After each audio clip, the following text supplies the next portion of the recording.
রমাদানের কোনো আলোচনাতে গেলেই আমরা এই আয়াতটা শুনি, আর শুনতে শুনতে এমনি মুখস্থ হয়ে গেছে। ইয়া আইয়ুহাল্লাযীনা আমানু কুতিবা আলাইকুমুস সিয়াম কামা কুতিবা আলাল্লাযীনা মিন ক্বাবলিকুম লাআল্লাকুম তাত্তাকুন।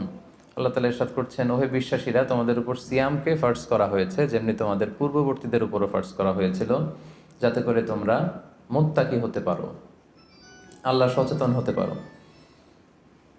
তাহলে বোঝা গেল এই যে 1 মাস ব্যাপী যে আমরা সিয়াম পালন করছি, এটা শুধু আমাদের উপরই ফার্জ না, আমাদের আগেও যে সমস্ত জাতিগোষ্ঠী এসেছিল তাদের উপর আল্লাহ তাআলা ফারজ করেছিলেন। আর এটার উদ্দেশ্য কি? প্রাইম অবজেক্টিভ হচ্ছে লাআল্লাকুম তাত্তাকুন। আমার সাথে সাথে একটু পড়েন, লাআল্লাকুম তাত্তাকুন, যাতে করে তোমরা আল্লাহ সচেতন হতে পারো।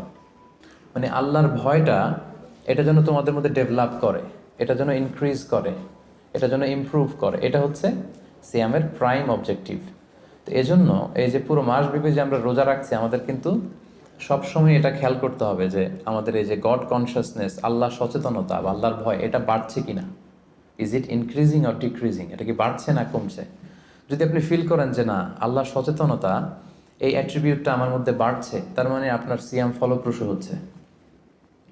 আর যদি ফিল করেন না, আল্লাহ সচেতনতার কোনো ফিলিংস আমার মধ্যে নাই, তাহলে বোঝা গেল যে শুধু না খেয়ে থাকা আর না পান করে থাকাই হচ্ছে আসলে সিয়ামের যে মূল অবজেক্টিভ, সেটা পালন হচ্ছে না।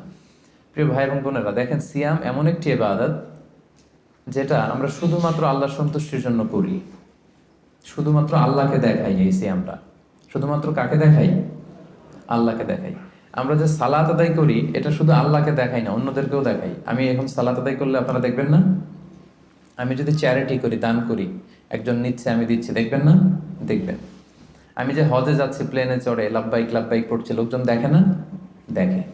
কিন্তু সিয়াম হচ্ছে কেবলমাত্র একমাত্র এমন একটি ইবাদত যেটা দেখিয়ে করা যায় না। 10 জন লোক যদি এখানে দাঁড়ানো থাকে, আপনাকে যদি আইডেন্টিফাই করতে বলে, বলেন তো এই 10 জনের মধ্যে 5 জন হচ্ছে সিয়াম পালনকারী, মানে রোজা রেখেছে, আর বাকি 5 জন রোজা রাখেনি। এবার আপনি খুঁজে বের করেন কোন 5 জন রাখলো আর কোন 5 জন রাখলো না। কে কে বের করতে পারবেন বলেন তো দেখি? কেউ বের করতে পারবেন? বের করা সম্ভব না, কারণ চেহারা দেখে বোঝা যায় না যে কে রোজাদার আর কে বেরোজাদার। তো এই জন্য সিয়ামটা শুধু আল্লাহর জন্য আমরা রাখি, শুধু তিনিই জানেন আমি রোজা রেখেছি কি রাখিনি। ধরেন আমি বাসার ভেতরে ক্ষুধা, তো আমি যদি হুট করে কিছু খেয়ে ফেলি, খেয়ে আবার মসজিদে নামাজের সময় নামাজে গেলাম, সবাই মনে করবে আমি কি রোজাই রেখেছি। আসলে কি রাখছি? রাখি নাই। আবার আমার প্রচন্ড তৃষ্ণায় গলা কাঠ হয়ে আছে, আমি চাইলে কিন্তু কিছু পান করতে পারি, দরজা বন্ধ করে, কেউ দেখছে না, একাকী। তো মানুষের কাছে যে আমি কিন্তু রোজাদারের ভান করতে পারি। তার মানে রোজা হচ্ছে এমন একটি ইবাদত যেটা পৃথিবীর কেউ টের পায় না যে আমি রেখেছি কি রাখিনি। একজন মাত্র টের পায়, তিনি কে? তার মানে সিয়াম পালনের মধ্য দিয়ে এই যে আল্লাহর ভয়টা, Allah is watching me, Allah is observing me, each and everything আমরা যেটা করছি আমাদের এই পার্থিব জগতে, সবকিছু আল্লাহ দেখছেন, তিনি মনিটরিং করছেন। এই যে সেন্সটা, এটার নাম হচ্ছে তাকওয়া। এটার নাম কি? তাকওয়া। সো এই যে রোজা পালনের মধ্য দিয়ে আমাকে ফিল করতে হবে যে আমার এই তাকওয়াটা কি বাড়লো না কমলো। আমি যদি রোজাও রাখি আবার যদি মিথ্যা কথাও বলি, আমি যদি রোজাও রাখি আবার মানুষকে ঠকাই, আমি সিয়ামও পালন করলাম আবার অশ্লীল কাজের সাথেও যুক্ত থাকলাম, তাহলে বোঝা গেল মাই লেভেল অফ তাকওয়া ইজ ডিক্রিজিং, এটা কমছে। সো আমার ফার্স্ট অ্যান্ড ফরমোস্ট রিমাইন্ডার হচ্ছে আজকের এই আলোচনায় যে এই যে সিয়াম আমরা পালন করছি, আমাদের খেয়াল রাখতে হবে যে আমাদের তাকওয়ার লেভেলটা বাড়ছে কিনা, আমরা আমাদের তাকওয়ার লেভেলটাকে ইমপ্রুভ করতে পারছি কিনা। সম্মানিত, শুধু এটা এমন একটা বরকতময় মাস, এ মাসে জান্নাতের দরজা খুলে দেয়া হয়। The doors of heaven are opened, the doors of hell fire are closed. শয়তানকে চেইন আপ করা হয়। এর মানে হচ্ছে এবাদতের একটা চমৎকার পরিবেশ বিরাজ করে এ মাসে। এ মাসে আপনি তেলাওয়াত করে, আপনি জিকির করে, আপনি তাহাজ্জুদ পড়ে, আপনি কিয়ামুল লাইল করে যে মজা পাবেন, যে একটা আবহ তৈরি হবে, বছরের অন্য কোনো সময়টাতে কিন্তু এরকম হয় না। এবং তার চেয়ে মজার ব্যাপার হচ্ছে এই মাসে আমরা যত ইবাদত অফার করি, এগুলোর সওয়াবগুলো জ্যামিতিক হারে বাড়ানো হয়। অন্যান্য মাসে নেক আমল করলে সেটার রিওয়ার্ডসগুলো দেওয়া হয় গাণিতিক হারে, কিন্তু এ মাসে যেই নেক কাজগুলো আমরা করব সেটার সওয়াবগুলো বাড়ানো হয় জ্যামিতিক হারে। এ মাসে আমরা একটা নফল ইবাদত করলে এটা ফরজের সমান সওয়াব, একটা ফরজ ইবাদত করলে 700 গুণ সওয়াব। রমজান মাসের উমরা করলে হজের সমান সওয়াব। সুবহানাল্লাহ পড়বেন না? সুবহানাল্লাহ বিহামদি। তার মানে মাউসুমুল ইবাদা, ইবাদতের মাউসুম, অনেক অফার, নানা ধরনের আসমানি অফারের হাতছানি। ছোট্ট কাজ করলে এটাকে ফুলিয়ে ফাপিয়ে আল্লাহ তাআলা অনেক বড় করে আপনার আমলনামায় ঢুকিয়ে দিবে। এবং এই মাসটা আসলে আল্লাহ রাসূল সাল্লাল্লাহু আলাইহি ওয়াসাল্লাম খুব বেশি দান করতেন। আল্লাহ রাসূল সাল্লাল্লাহু আলাইহি ওয়াসাল্লাম সবসময় দান করতেন। আল্লাহ রাসূল সাল্লাল্লাহু আলাইহি ওয়াসাল্লামের ডিকশনারিতে না ছিল না। কি ছিল না? না ছিল না। কেউ এসে কিছু চাইলেই উনি দিয়ে দিতেন সাথে সাথে। নো বলতে জানতেন না। নো, না, এটা তিনি বলতে জানতেন না। তো হাদিস শরীফে এসেছে আল্লাহ রাসূল সাল্লাল্লাহু আলাইহি ওয়াসাল্লাম কানা আজওয়াদু বিল খাইরি মিনার রিহিল মুরসালা, প্রবাহিত বাতাসের চেয়েও আল্লাহ রাসূল সাল্লাল্লাহু আলাইহি ওয়াসাল্লামের বদান্যতা এই মাসে খুব বেশি দেখা যেত। প্রবাহিত বাতাস, ব্লোয়িং উইন্ড যেমনি যখন প্রবাহিত হতে শুরু করে সবার গায়ে যেমনি লাগে, বাতাস যদি বয় এটা কি শুধু মুসলমানদের গায়ে লাগে? কথা বলেন, সবার গায়ে লাগে। পূবালী বাতাস যখন আসবে, দক্ষিণা বাতাস যখন আসবে, আস্তিক নাস্তিক, মুসলিম অমুসলিম সবার গায়ে যেমনি বাতাসের হিমেল ছোঁয়া এসে টাচ করে, রাসূল সাল্লাল্লাহু আলাইহি ওয়াসাল্লামের দানটাও এরকম সর্বব্যাপী ছিল। দেদারসে দান করতেন, হাত খুলে দান করতেন। বছরের কখনো রাসূল সাল্লাল্লাহু আলাইহি ওয়াসাল্লামকে এত বেশি দান করার জন্য উদগ্রীব হতে দেখা যেত না। রমাদান আসলে তিনি যতটা দান করতেন। এবং আল্লাহ রাসূল সাল্লাল্লাহু আলাইহি ওয়াসাল্লাম মানুষকে ইফতার শেয়ার করার ব্যাপারে উৎসাহিত করেছেন। তিনি আল্লাহ রাসূল সাল্লাল্লাহু আলাইহি ওয়াসাল্লাম বলেছেন যে সিয়াম পালনকারী কাউকে যদি কেউ ইফতারি করায় তাহলে সে রোজা রেখে যে সওয়াব পেল, আপনি ইফতারি করানোর কারণে ঠিক ওই পরিমাণ সওয়াব পেয়ে যাবেন। যিনি রোজা রেখেছেন তার সওয়াব থেকে কোনো অংশই কমানো হবে না। তো সাহাবারা বললেন, ইয়া রাসূলুল্লাহ, আমাদের তো এত সামর্থ্য নেই যে আমরা মানুষকে ইফতারি করাবো। আল্লাহ রাসূল সাল্লাল্লাহু আলাইহি ওয়াসাল্লাম বললেন যে ওয়ালাউ বিতামরা, একটা খেজুর দিয়েও যদি ইফতারি করাও তাহলেও এই সওয়াবটা পাবে। মাযকাতুল লাবান, এক ঢোক দুধ দিয়ে যদি করাও, ওয়ালাউ শারবাতু মা, এক ঢোক পানি দিয়েও যদি কোনো রোজাদারের ইফতারি তুমি করাও তাহলে আল্লাহ তাআলা তোমার আমলনামায় এই সওয়াব দিয়ে দিবে।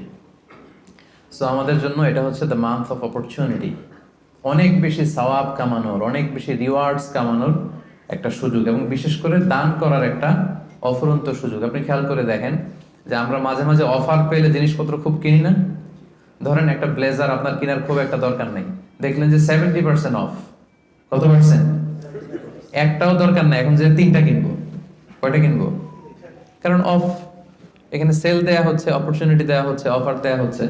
তো এই মাসটা হচ্ছে অফারের মাস।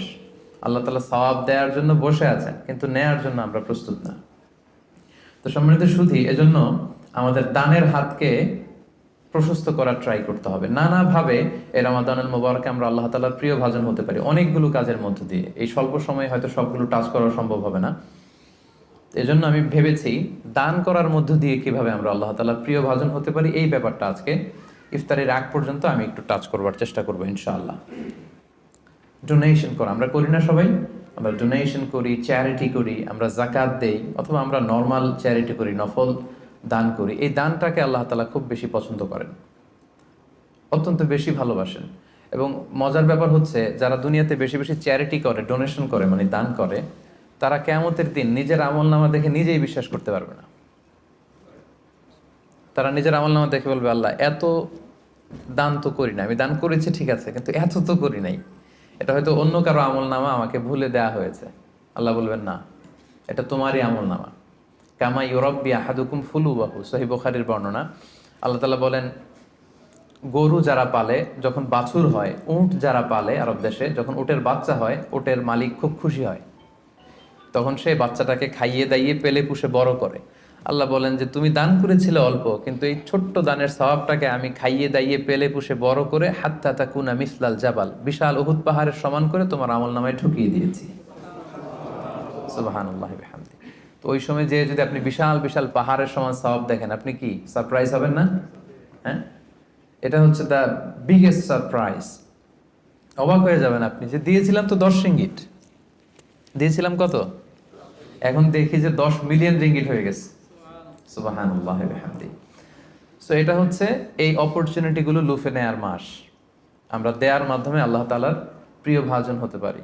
আর দিলে কখনো কমে না, দিলে কখনো কমে না।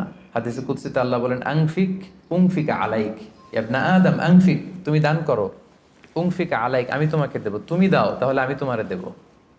আমরা অনেক সময় মনে করি যে দিলে চলে যাবে, আসলে আপনি দিলে নতুন জিনিস পাবেন। লেটস সে আমার হাতে ধরেন এই যে ক্রেস্টটা দেওয়া হলো, এটা আমি ধরে রাখলাম, তো এই দুই হাত দিয়ে ক্রেস্টটা ধরে রাখা অবস্থায় যদি আপনি আরো বড় কিছু দেন, ওটা নিতে পারবো? কথা বলেন, পারবো? এইটার দিয়ে দিলে কাউরে আর একটা বড় একটা নিতে পারবো, তাই না? আর ওইটা যদি দিয়ে দেয় তখন আরো বড় কিছু নিতে পারবো। সো আপনি দিয়ে দেন, আপনি দেন, আসল দেয়ার মালিক হচ্ছেন আল্লাহ, তিনি দিয়ে একেবারে ভরিয়ে দিবেন আপনার জীবন। এবং আল্লাহ তাআলার দরবারে তার ভান্ডারে কি কোনো ঘাটতি কমতি আছে?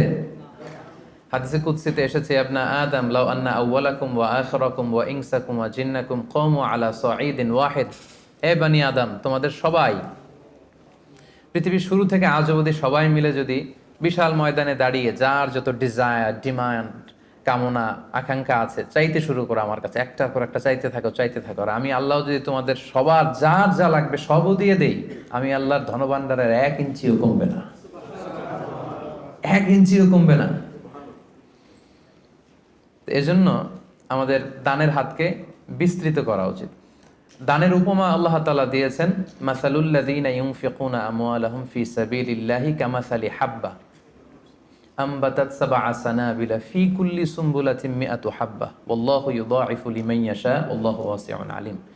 দানের দৃষ্টান্ত হচ্ছে শস্য বীজের মতো, চারা বীজের মতো। যে চারা বীজ মাটিতে আপনি গেড়ে দিলেন, সেখান থেকে বেরোলো 7টা শীষ, আর প্রতিটি শীষে বেরোলো শত শস্য দানা।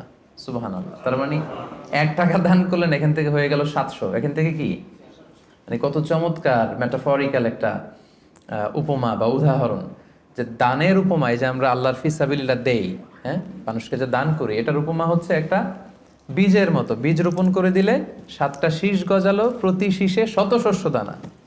7 গুণ শততে কত হয়? 700। এভাবে আল্লাহ বাড়াতে থাকেন, শুধু বাড়াতেই থাকেন। তো এজন্য এই রমাদানে আমাদের দানের হাতটাকে একটু বিস্তৃত করা উচিত। আমি গত 2 বছর আগে খুব সম্ভবত এই হলরুমে এসেছিলাম, এনটিভি ভিউয়ার্স ফোরামের একটা প্রোগ্রামেই। তো এসে দেখেছি আলহামদুলিল্লাহ এখানে যারা ইনভাইটেড গেস্ট, এরা বেশ সচ্ছল লোকজন, মানে বিজনেস ম্যাগনেট টাইপের আর কি, খুব পয়সাওয়ালা লোকজন, ব্যবসায়ী, হয়তো বড় ব্যবসায়ী, সিআইপি ভিআইপি টাইপের হবেন। কুয়ালালামপুরের যারা ধনী লোকজন, তাদেরকে দেখেছিলাম সে বছর ইনভাইট করেছিল। তো আমি আজকে আসার আগে মনে মনে ভাবলাম আজকে হয়তো তাই ঘটবে, অনেক ব্যবসায়ীদের সাথে দেখা হবে। তো ওনাদের জন্য সবচেয়ে চমৎকার ওয়াজ হবে এই ডোনেশনের ওয়াজ। কি বলেন?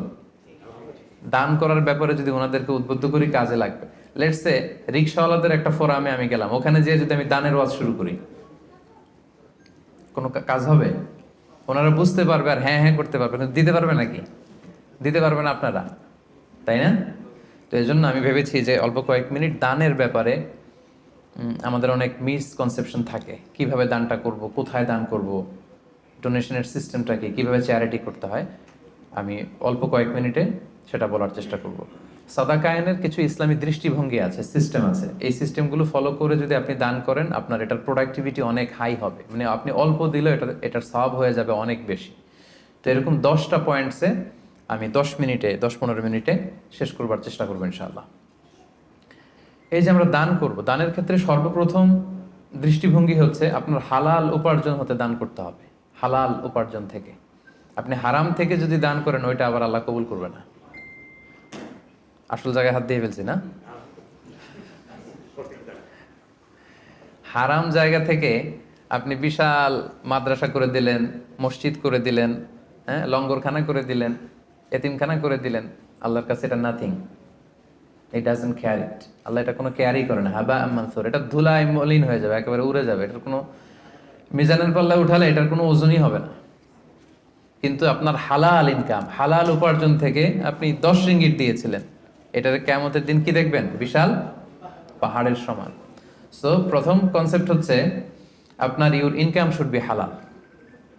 আপনি হালাল উপার্জন থেকে যদি দান করেন, সেটা আল্লাহ তাআলা কবুল করেন। হারাম থেকে তিনি কবুল করেন না, কারণ ইন্নাল্লাহা তাইয়্যিব লা ইয়াকবালু ইল্লা তাইয়্যিবা। আল্লাহ তাআলা নিজে হচ্ছেন পবিত্র একটা সত্তা, অপবিত্র কিছু তিনি নেন না।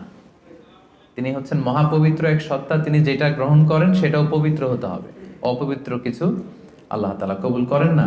আল্লাহ তাআলা বলছেন, ইয়া আইয়ুহাল্লাযীনা আমানু আনফিকু মিন তাইয়্যিবাতি মা কাসাবাতুম, ও হে বিশ্বাসীরা, তোমরা হালাল জিনিস থেকে যেটা উপার্জন করেছো সেটা থেকে দান করো। সেখান থেকে অল্প দান করলেও সেটাকে বিশাল বড় করে আমলনামায় ঢুকাই দিবে কে? আর যদি আপনি হারাম থেকে দান করেন, ওইটা কিন্তু আল্লাহ তাআলার কাছে কবুল হবে না। আরেকটা মজার ব্যাপার হচ্ছে, যারা হারাম উপার্জন করে এদের দোয়াও আল্লাহ কবুল করে না। হারাম উপার্জনকারীর দোয়াও আল্লাহ তাআলা কবুল করে না।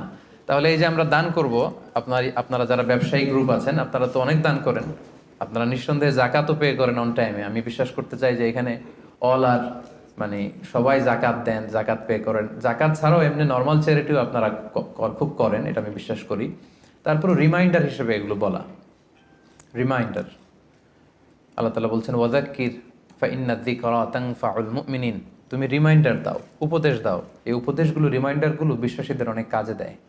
যারা বিশ্বাসী তাদের অনেক কাজে লাগে, এজন্য রিমাইন্ডার হিসেবে বলা। নিঃসন্দেহে আপনারা চ্যারিটি করেন, সাদাকা করেন, তারপরেও রিমাইন্ডার হিসেবে। তাহলে আমাদের আলোচনাটা মনে রাখতে হবে, প্রথম পয়েন্ট হচ্ছে যে হালাল উপার্জন থেকে দান করতে হবে, হারাম থেকে দান করা চলবে না। 2 নম্বর পয়েন্ট হচ্ছে খুব গুরুত্বপূর্ণ পয়েন্ট, আমি যারা ভলান্টিয়ার্স এবং মিডিয়া কর্মী তারাই হাঁটাচলা করবেন, বাকিরা মোবাইল নিয়ে ছবি তোলার জন্য ওঠা বসা করবেন না। এটা অনেক গুরুত্বপূর্ণ একটা মুহূর্ত, অনেক দূর থেকে এসেছেন, আমি অনেক সময় স্যাক্রিফাইস করে এসেছি। আমার মনে হয় মনোযোগ দিয়ে কথাগুলো শুনবার চেষ্টা করুন। 2 নম্বর পয়েন্ট হচ্ছে ভালো জিনিসটা আল্লাহ রাস্তায় দান করতে হবে, ভালোটা। আমরা অনেকে যেটা করি, সবচেয়ে খারাপটা দান করি। ধরেন ফর এন এক্সাম্পল, আমের বাগান আছে আপনার, তো আপনি ভাবলেন যে কিছু গরিবদেরকে দান করবেন। তো যেটা করে আমাদের দেশে সবচেয়ে পচা যেগুলো, ওইটার একটা বস্তা করে। ওইটা কেন? ওইটা দান করবে উনি। এরপর ধরেন রিক্সা থেকে, আপনি বাংলাদেশের উদাহরণ দেয়, রিক্সা থেকে নামছেন, হঠাৎ একজন ভিক্ষুক ফরিয়া দিয়ে এসে হাত পাতলো। তো এখন আপনি ভালো মানুষ, আপনি দান করেন, দিতে চাচ্ছেন, তো পকেট থেকে টাকা বের করে খুঁজতেছে যে সবচেয়ে পুরাতন নোট কোনটা। আপনাদের মধ্যে থেকে আপনারা হয়তো এগুলো করেন না, আলহামদুলিল্লাহ। যারা অন্যান্যরা যারা করে তাদের কথা বলছি এখানে। তারপরে দেখবেন যে 5 টাকার স্কচ টেপ দিয়ে লাগানো থাকে না ছেঁড়া নোটগুলো, ওইটা খুঁজে যে ওইটা দিব। তো এইটা যদি করেন, এটা আপনি ভুল করছেন, কারণ এই দানটা বেসিক্যালি আপনি আল্লাহ তাআলাকেই করছেন।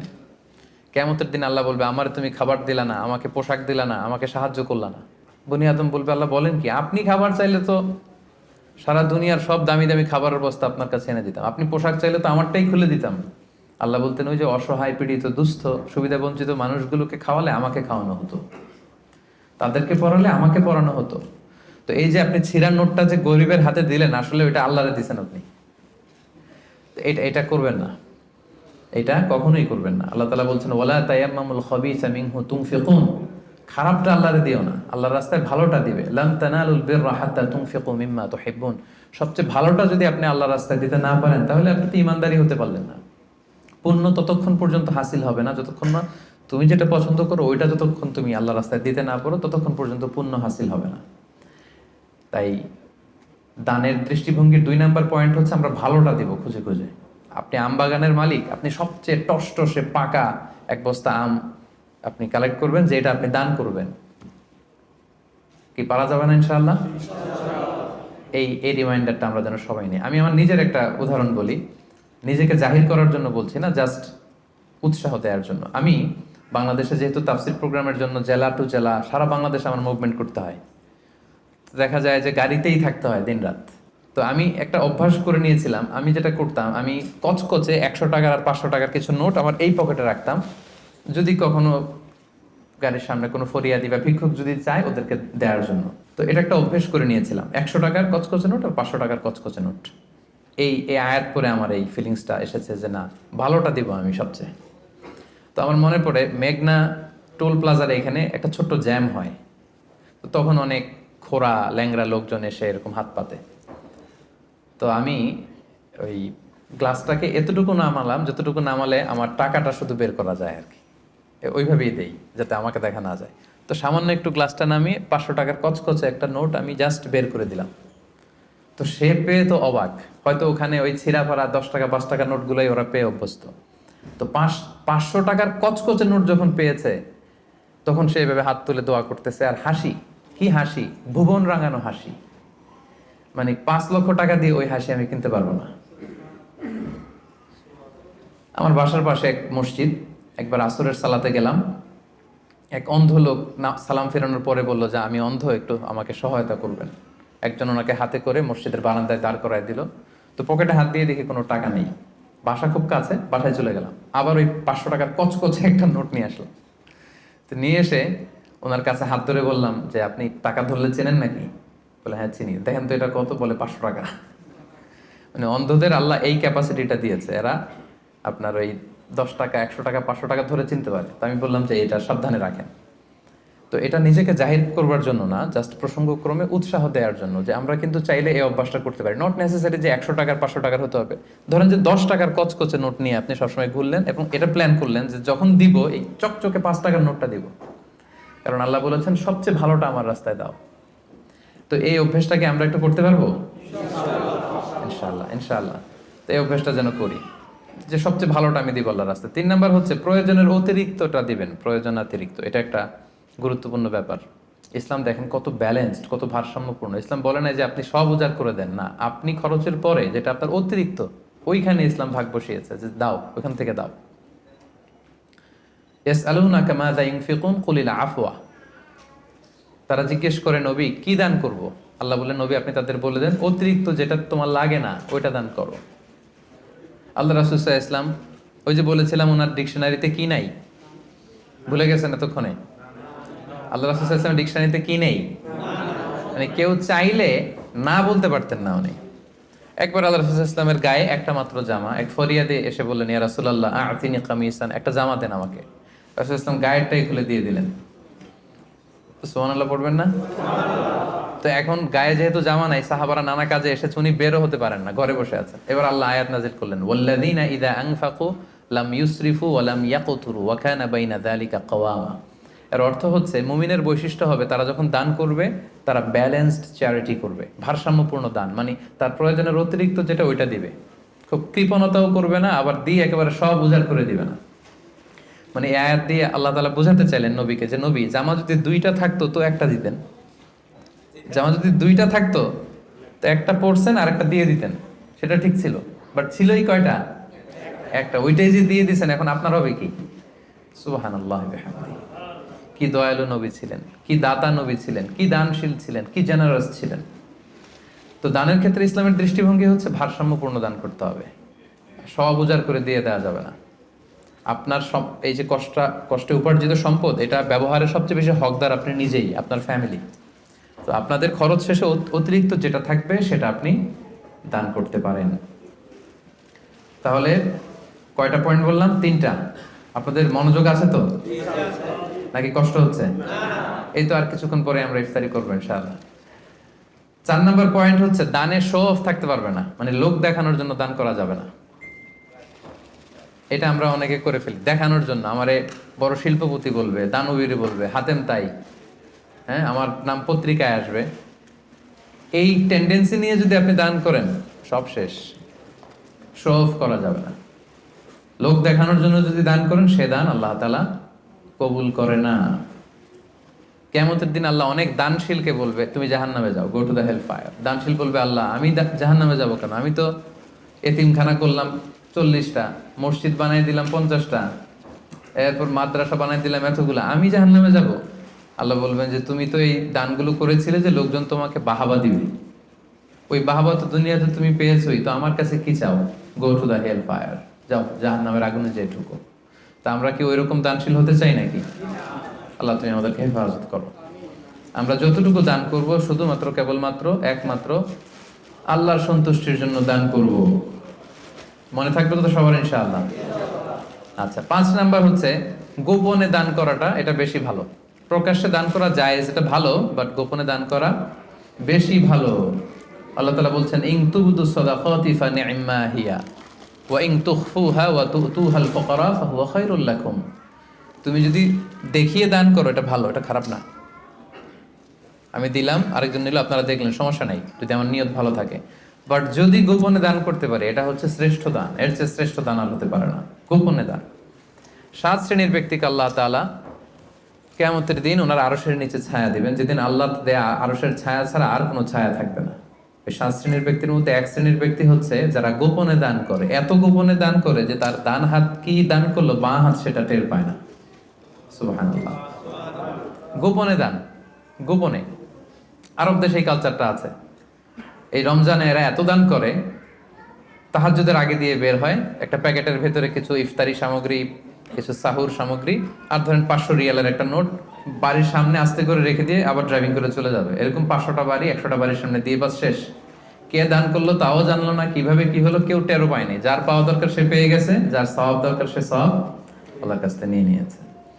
তো এই যে গোপনে দানটা আল্লাহ তাআলার কাছে খুব বেশি প্রিয় এবং এটা খুব পাওয়ারফুল একটা ব্যাপার। কতটা পাওয়ারফুল আমি একটা হাদিস শোনাই, লম্বা হাদিস, সময় আমাদের হাতে কম, আমি সংক্ষেপে বলি। আল্লাহ যখন এই পৃথিবী সৃষ্টি করলেন, পৃথিবী কাঁপছিল, আল্লাহ তখন পাহাড় পেরেকের মতো পৃথিবীতে ঢুকিয়ে দিলেন, পৃথিবীর কাঁপাকাঁপি বন্ধ হলো। ফেরেশতারা অবাক, আল্লাহ পাহাড়ের এত শক্তি যে আপনি পাহাড়কে কেটে দিলেন, পৃথিবীর কাঁপাকাঁপি বন্ধ হয়ে গেল। ইয়া রাব্বি হাল মিন খালকিকা আশাদ্দা মিনাল জিবাল, আপনার সৃষ্টিকুলের মধ্যে পাহাড়ের চাইতেও শক্তিশালী কিছু আছে? আল্লাহ বললেন আছে। সেটা কি? আল হাদিদ, লোহা। ফেরেশতারা আবার অবাক, লোহা এত শক্তিশালী? কারণ লোহার হাতুড়ি দিয়ে পাহাড় কাটা যায়, তাই না? তখন ফেরেশতারা আবার প্রশ্ন করলো, আল্লাহ তাহলে লোহার চাইতেও শক্তিশালী কিছু আছে নাকি? আল্লাহ বললেন আছে, আগুন, আন্নার। কারণ আগুনের ভেতরে লোহা ফেললে লোহা গলে যায়, তাই না? ফেরেশতারা আবার অবাক হয়ে বললেন, তাহলে আগুনের চাইতেও শক্তিশালী কিছু আছে নাকি? আল্লাহ বললেন আছে। সেটা কি? পানি। কারণ আগুনে পানি ঢেলে দিলে আগুন অস্তিত্ব হারায়। ফেরেশতারা শুধু অবাক হচ্ছে, খালি অবাক হচ্ছে। এবার বললেন, আল্লাহ তাহলে পানির চাইতেও শক্তিশালী কিছু আছে নাকি? আল্লাহ বললেন আছে। সেটা হচ্ছে বাতাস। কারণ বাতাস ঝাপটা মেরে জলোচ্ছ্বাস তৈরি করে জলের মধ্যে, পানির মধ্যে, তাই না? এক জায়গা থেকে পানি নিয়ে অন্য জায়গায় নিয়ে যায়। ফেরেশতারা আবার অবাক, বাতাস এত শক্তিশালী?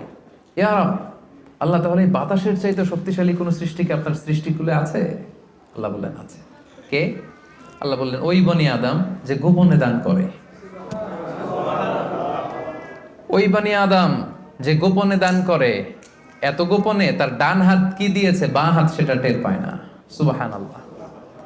আল্লাকা সিররুন ইনদাল্লাহ বাইনাকা আনতা ওয়া বাইনাল্লাহ, আল্লাকা সাদাকাতুন তাখফা লা ইয়ালামুহা ইল্লাল্লাহ, আল্লাকা সিররুন ইনদাল্লাহ বাইনাকা আনতা ওয়া বাইনাল্লাহ, আল্লাকা সাদাকাতুন তাখফা লা ইয়ালামুহা ইল্লাল্লাহ। সুবহানাল্লাহ। তোমার আর তোমার রবের মাঝে এরকম গোপন কোনো ডিলিংস আছে নাকি যেটা দুনিয়ার কেউ জানে না, শুধু তোমরা জানো? তোমার জীবনে এমন কোনো গোপন দান আছে নাকি যেটা আল্লাহ ছাড়া কেউ দেখেনি? কত চমৎকার না শীত! তো আমাদের প্রত্যেকের জীবনে এরকম গোপন কিছু ইবাদত থাকা দরকার, গোপন কিছু দান থাকা দরকার, যেটা যাকে দিছি ও জানে, আর যার জন্য দিছি সে জানে, আর কারোর জানানোর দরকারও নাই। এত বেশি পাবলিসিটি, এত বেশি প্রচার প্রচারণার দরকার নাই। তো এই জন্য দানটা হতে হবে গোপন দান, এটা আল্লাহর কাছে প্রিয়। 6 নম্বর হচ্ছে নিকট আত্মীয়রা বেশি অগ্রাধিকার পাবে। লেটস সে আপনার ভাই গরিব, আপনার ভাগিনা গরিব, আপনার ভাতিজা গরিব, আপনি এদেরকে না দিয়ে অন্য জেলায় যে দিতেছেন একেবারে হাতেম তাইয়ের মতো, এটা আপনি ভুল করতেছেন। এটা ভুল হচ্ছে। আগে তাদেরকে দিতে হবে, ভাই, আত্মীয় স্বজন, হ্যাঁ, এরা হচ্ছে বেশি প্রায়োরিটি পাবে। কারণ হাদিসে এসেছে আত্মীয়কে যদি আপনি চ্যারিটি করেন, এখানে দুইটা সওয়াব, এক হচ্ছে দানের সওয়াব, আর হচ্ছে আত্মীয়তার সম্পর্ক যে মিলিয়ে রেখেছেন ওইটার সওয়াব। সুবহানাল্লাহ। তো এই জন্য আমাদের নিকট আত্মীয় যদি কেউ এরকম দুস্থ অসচ্ছল থাকে, আমরা আগে তাদেরকে প্রায়োরিটি দিব দানের ক্ষেত্রে। 6 নম্বর হচ্ছে আত্মসম্মান বোধের কারণে কিছু লোক আছে যারা মানুষের কাছে চেয়ে বেড়াতে পারে না, এদেরকে প্রায়োরিটি দিতে হবে। কিছু লোক আছে সব জায়গায় চায়, যেখানেই দান দক্ষিণা হচ্ছে ওখানে যে লাইন ধরে, দিনে 5টা লাইন ধরবে, সব জায়গায় যে হাত পেতে আছে। কারণ এদের চক্ষু লজ্জার ব্যাপারটা ওইরকম নাই, এরা চাইতে পারে, সমস্যা হয় না, আসলেই গরিব, আবার চায়ও মানুষের কাছে দিতে আসছে, চাচ্ছে তো পাচ্ছে। কিছু লোক আছে বুক ফাটে তো মুখ ফোটে না, এর পেটে ক্ষুধার জ্বালা কিন্তু বলে না কাউকে, এমন ভাবে চলে আত্মসম্ভ্রম বোধের কারণে, তার একটা প্রেস্টিজ আছে, সে কারো কাছে চায় না, কারো কাছে যে হাতও পাততে পারে না সামাজিক একটা অবস্থানের কারণে। আমাদের বিত্তশালী যাদেরকে আল্লাহ তাআলা বানিয়েছেন, আমাদের দায়িত্ব হচ্ছে এদেরকে খুঁজে খুঁজে লিস্ট করে এদের হাতে যে পৌঁছে দেয়া। মনে থাকবে তো? ইনশাআল্লাহ। এরপরে দান করার ক্ষেত্রে আরেকটা জিনিস খেয়াল রাখতে হবে, দান করে খোটা দেওয়া যাবে না। লা তুবতিলু সাদাকাতিকুম বিল মান্নি ওয়াল আযা। খবরদার, তোমরা খোটা দিয়ে, কষ্ট দিয়ে তোমাদের সাদাকাকে বাতিল করো না। আমরা এটা অনেকে করি। আমার অনেক পয়সা ছিল, আমার পয়সা পেয়ে অনেক ফ্যামিলি হয়তো দাঁড়িয়েছে, তখন কিছু হলেই পান থেকে চুন খসলেই বলে, জানি তোমরা কি ছিলা, আমার আব্বা দিলেই তো খেতে পারতা, আমরা দিলেই তোমরা পড়ছো, আমরা আমাদের টাকায় তোমরা পড়াশোনা করে আজকে এই অবস্থানে আসছো, শেষ করে দিলেন আপনার আব্বার, আপনাদের দানগুলো শেষ করে দিলেন আপনি এই কথা বলে। খোটা দিয়েছেন তো আপনার আমলনামা এই দানের যে সওয়াব এটা আল্লাহ ধ্বংস করে দিবে। এজন্য খবরদার, লা তুবতিলু সাদাকাতিকুম বিল মান্নি ওয়াল আযা। আমরা যেন কারো মনে কষ্ট দিয়ে, কাউকে খোটা দিয়ে যেন আমাদের এই সাদাকা নষ্ট না করি। এরপরে সর্বশেষ হচ্ছে মৃত্যুর আগেই দান করতে হবে। লাস্ট পয়েন্ট, সর্বশেষ পয়েন্ট হচ্ছে সুস্থ থাকতে মৃত্যুর আগেই দান করে যেতে হবে। ওইটা আল্লাহর কাছে বেশি প্রিয়। আমি উদাহরণ দিই, ব্যাপারটা কেমন। অনেকের এরকম হতে পারে যে তার ক্যান্সারে সে আক্রান্ত, দুরারোগ্য ব্যাধি, আর বাঁচবে না, এখন বিছানায় পড়ে গেছে, এখন 1000 কোটি টাকার মালিক, জীবনে দান টানার করে নেই, এখন বিছানায় পড়ে বলতেছে ওই মাদ্রাসায় 10 লাখ দিয়ে দে, ওই হেফজখানায় 50 লাখ, ওদিকে 1 কোটি দিতে থাকো। তো এটা তো আপনি এখন আর ভোগের সুযোগ নেই, এই জন্য দিচ্ছেন আপনি, তাই না? এটা আপনি যদি নাও দেন, এটা অন্যরা ভাগ বটরা করে নিয়ে যাবে আপনার মৃত্যুর পরে, আপনি শেষ, এরপর লোকজন যা পাওয়ার পাবে, আপনার ভোগের সুযোগই নাই আর। তো ওই অবস্থায় যে যেন টনক না নড়ে আমাদের। আল্লাহ রাসূল সাল্লাল্লাহু আলাইহি ওয়াসাল্লামকে জিজ্ঞেস করা হয়েছে, ইয়া রাসূলুল্লাহ আইয়ু সাদাকাতি আ'যামু আজরা, কোন সাদাকায়, কোন দানে সওয়াব বেশি? রাসূল সাল্লাল্লাহু আলাইহি ওয়াসাল্লাম বললেন, ওয়া আনতা সাদাকা ওয়া আনতা সহিহুন শাহীহ তাখশাল ফাখরা ওয়া তা'মুলুল গানা। এমন অবস্থায় দান করো যখন তুমি সহিহ শাহীহ, তুমি সুস্থ আর এটা উপভোগের সুযোগ আছে। যখন আমরা এখন সবাই সুস্থ না, এখন আমাদের টাকা লাগবে, আমাদের গাড়ি কিনতে হয়, বাড়ি কিনতে হয়, ফ্যামিলি খরচের জন্য দিতে হয়, টাকাটা খুব দরকার এখন আমাদের, এবং এটা খরচ করার সুযোগ আমার আছে। এখন যদি আপনি দান করুন, এই দানটা আল্লাহ তাআলার কাছে বেশি প্রিয়। এখন আপনি বিছনায় পড়ে ক্যান্সারে আক্রান্ত, কোভিড-19 যান যায়, ডাক্তার বললো আশা ছেড়ে দিছে আমরা, আপনি হয়তো আর বাঁচবেন না, এখন আপনি ওই মাদ্রাসায় 50 লাখ, ওই এতিমখানায় 20 লাখ দিতেছেন। তো এটা হচ্ছে আপনি ঠেকায় পরে দিচ্ছেন, চিপায় পরে, ভেজালে পরে দিচ্ছেন আর কি। এই দানটা আল্লাহর কাছে কতটুকু যে সওয়াব পাবেন আল্লাহই ভালো জানে। তো এই ঝামেলায়, ভেজালে পড়ার আগে, বিপদে পড়ার আগে আমাদেরকে দান করতে হবে। যখন আমি শাহী সুস্থ, এখন আমার উপার্জনের অনেক সুযোগ আছে। তো সম্মানিত সুধী, এই রমাদান হচ্ছে আমাদের এই সাদাকার সবচেয়ে বড় সুযোগ। অন্য বছর দিলেও, আপনি বছরের অন্য সময় দিলেও সওয়াব পাবেন, কিন্তু আমি শুরুতেই বলেছি যে দ্য রিওয়ার্ডস অফ আমাল are multiplied in this blessed month. এই মাসে সওয়াবকে অনেক মাল্টিপল করা হয়। নফল করলে ফরজের সমান সওয়াব, ফরজ করলে 700 গুণ সওয়াব, এই মাসে উমরা করলে হজের সমান সওয়াব। আপনি চিন্তা করছেন হিসাবটা? এজন্য আমাদের যাদের জাকাত ফরজ হয়েছে, আমরা যেন জাকাত আদায় করে দেই, হিসেব করে দিতে হয় জাকাতটা। অনেকে বাংলাদেশে যেটা করে, তারা মনে করে যে দিয়ে দিলাম 20,000 শাড়ি জাকাত, এটা কিন্তু জাকাত আদায় হয় না। জাকাতের শাড়ি, জাকাতের লুঙ্গি বলতে কোনো টার্মিনোলজি ইসলামে নাই।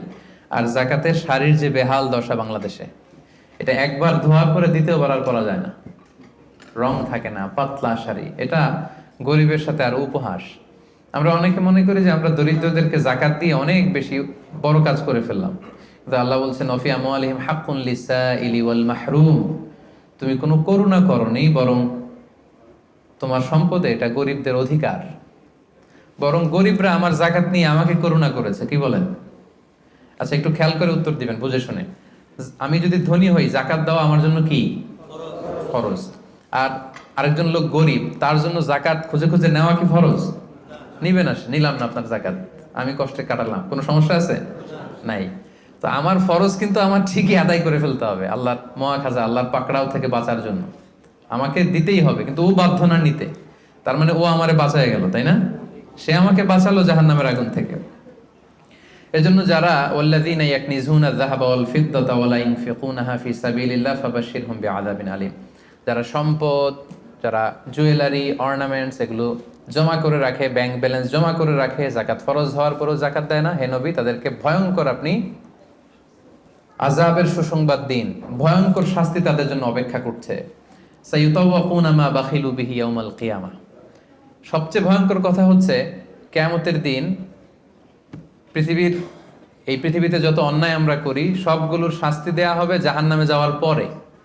শুধু জাকাতের শাস্তি দেওয়া শুরু হয়ে যাবে ইয়াউমাল কিয়ামা, কিয়ামতের ময়দানে শিকল দিয়ে ডান্ডা বেরি পরি আপনাকে টানা হবে। কথা বুঝতে পেরেছেন? সব অপরাধের শাস্তি কোথায় হবে?